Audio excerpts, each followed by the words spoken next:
En más temas legislativos vamos a ver un resumen de las actividades en el recinto de Donceles. Nos lo preparó mi compañero Edwin Hernández.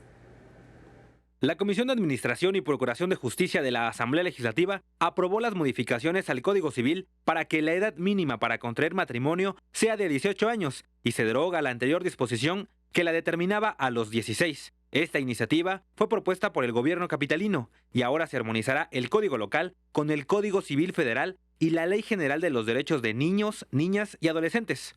Fue aprobada en la Comisión de Transparencia la Gestión el dictamen que crea la Ley de Transparencia, Acceso a la Información Pública y Rendición de Cuentas de la Ciudad de México.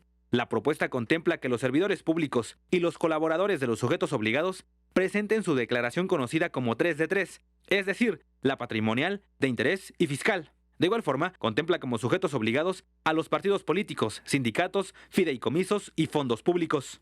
La Comisión Especial para la Reforma Política integrará 5 grupos de trabajo, los cuales se encargarán de trabajar 5 leyes reglamentarias. Las 3 leyes orgánicas de los poderes de la ciudad, la ley electoral y la ley que regirá el funcionamiento de las alcaldías.